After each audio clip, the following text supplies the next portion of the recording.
Do you ever wonder if the path's not taking whisper louder as we grow older? I'm Isadora, and until recently my life was meticulously planned, each step deliberate and measured. I was a concert pianist, recognized for my precision, my technique, my ability to evoke profound emotion through the flawless execution of notes composed by others. My life existed within the ivory keys and the expectant hush of concert halls. But now, retired at 78, nestled in a small cottage overlooking the tumultuous Oregon coast, I find myself haunted not by the music I played, but by the melodies I never composed. My late husband, Thomas, a kind, unassuming botanist, often told me I lived my life in a gilded cage. "You interpret beauty flawlessly, Isadora," he'd say, gently, "but you rarely create it yourself."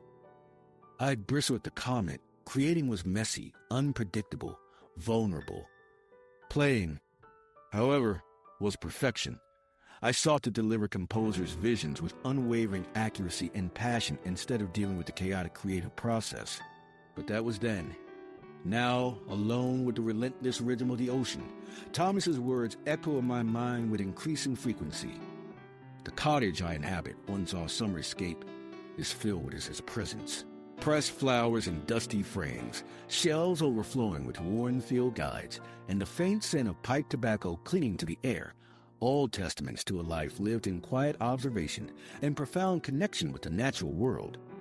He saw beauty in the smallest budding flower, in the complex ecosystem hidden beneath a fallen log. I envied his ability to find wonder in the ordinary. One stormy afternoon, while organizing Thomas's collection of botanical drawings, I stumbled upon a hidden journal tucked beneath a stack of sketches. It was bound in faded leather, the pages filled with his elegant script and delicate watercolors of wildflowers. But it wasn't the drawings that captured my attention. It was his writing. Page after page revealed a longing I never knew he possessed, a yearning to be a musician. He wrote of melodies that bloomed in his mind like rare orchids, harmonies that resonated with the rustling of leaves and the songs of seabirds. He confessed to composing pieces in his head during his solitary expeditions, symphonies inspired by the symphony of nature. But he never dared to put them on paper, convinced his talent was insignificant compared to mine. "Isadora's music fills the world," he wrote in one entry, his handwriting shaky with emotion. "Mine would only fill a quiet room, and she deserves a grander stage." Tears welled in my eyes as I read his words. My pursuit of perfection had inadvertently silenced his own creative voice. I had unknowingly cast a shadow that prevented his light from shining. This realization struck me like a discordant chord, shattering the chord, carefully constructed harmony of my life. Consumed by regret, I felt a growing urge to somehow rewrite the past. I could feel my artistic muscles begging to finally compose. But the idea that I knew so little about the man I shared my life with gnawed at my soul. The ocean roared outside, mirroring the tempest within. The next morning, I decided to visit Mrs. Gable, one of the locals who'd known Thomas since childhood. Her small, weather-beaten home sat on a small bluff overlooking the ocean. It was a little place, humble and comforting. I walked, letting the raw wind lash around me. "Isadora, land's sakes, come in before you blow away the kingdom come," she said, ushering me in the door. Her house was cozy, cluttered with knickknacks and warmed by a crackling wood stove. After serving me a steaming cup of tea, she waited, her bright blue eyes fixed on me with an unblinking intensity. "I found Thomas's journal," I said, my voice trembling slightly. "I had no idea about his music." Mrs. Gable nodded. Slowly. Thomas was a quiet soul, kept his passions close to his heart. He loved your music, you know. Never missed a performance when you were playing nearby. But he had his own melodies hidden inside him, that's true. Why didn't he ever tell me? I asked, the pain of regret sharp in my voice. Mrs. Gable took a sip of her tea, her gaze drifting towards the churning ocean. Fear, maybe. Respect, certainly. He put you on a pedestal, Isadora. Saw you as a star, shining too brightly for his little flame to compete. Her words were a balm to my wounded heart, but they also deepened my sorrow. I had unknowingly intimidated the very person I loved most, stifling his creativity with my own ambition. Returning to the cottage, I sat at my piano, the keys cold and unfamiliar.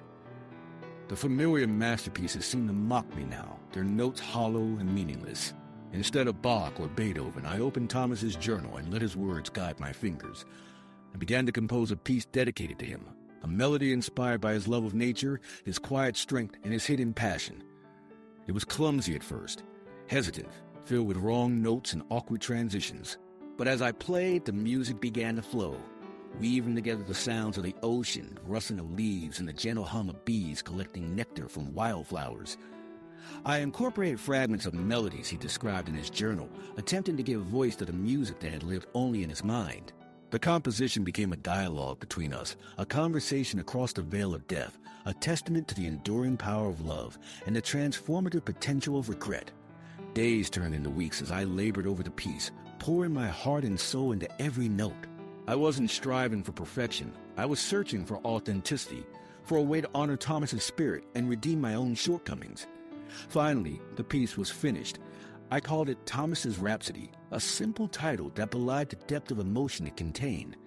I was terrified of playing it for anyone. It wasn't perfect, it was raw and exposed, but unlike any other music I'd ever created, it was true.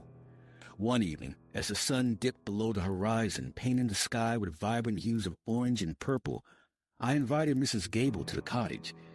With trembling hands, I sat at the piano and began to play. The music filled the room, weaving a tapestry of sound that resonated with the crashing waves outside.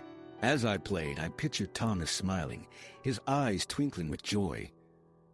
I imagined him standing beside me, conducting the orchestra of nature, guiding my fingers across the keys. When I finished, the room was silent. Tears streamed down Mrs. Gable's face. "That was beautiful, Isadora," she whispered, her voice choked with emotion. "You would have loved it." Her words were all I needed. In that moment, I realized that Thomas's music hadn't been silenced. It had simply been waiting for the right instrument to bring it to life. And I, in my old age, had finally become that instrument. But more than that, I realized that our lives are not defined by the paths we choose, but by the way we navigate the paths we don't. The regrets we carry can either weigh us down or propel us forward, transforming us into wiser, more compassionate beings. I still play the masterpieces of the great composers. But now I also play Thomas's Rhapsody, a song born from regret, a melody of love and redemption. I play it for myself, for Thomas, and for anyone who has ever felt the sting of unfulfilled dreams. Now I teach young people, urging them not to wait to compose. And sometimes when the ocean is particularly loud, I swear I can hear Thomas humming along. It reminds me that even in the twilight of life, there is still time to create beauty, to find harmony in dissonance, and to discover the melodies that have been waiting to be sung. The path towards aging is not an ending, but a new beginning.